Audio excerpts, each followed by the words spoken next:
sebab manusia tercipta tina anasirul arba'ah, tina tanah, tina cai, tina hawa atau rih, tina narsen.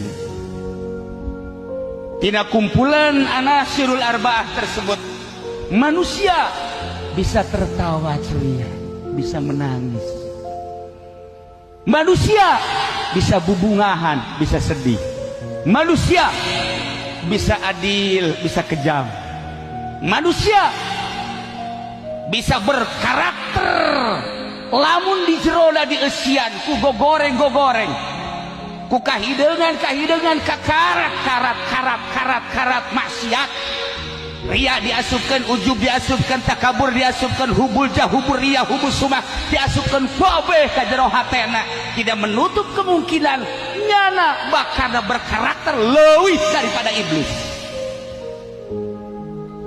Bakal seperti eta kiai teu menutup kemungkinan lamun di jero hatena pinuh nokos ka kieu atuh kiai ge kiai garong teu meunang kapanggih jeung murid haju bae, mama nuju ngabangun, mama hapunten pangadamelkeun proposal ka Pak Bupati, mama nukan teu beres tah mama nukos kitu tah.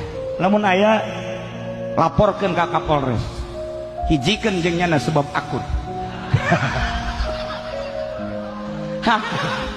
Nah, sarua bae komo pemerintah lamun di jero hatena aya anasirul arba'ah anu henteu terkendali di jerona, kerusakan tanahna, kerusakan sereuna, kerusakan anginna, kerusakan hawana, kumanehanana henteu diurusan. Mangpang meungpeung aing jadi camat, mangpang meungpeung aing jadi bupati, mangpang meungpeung aing jadi gubernur, jadi presiden.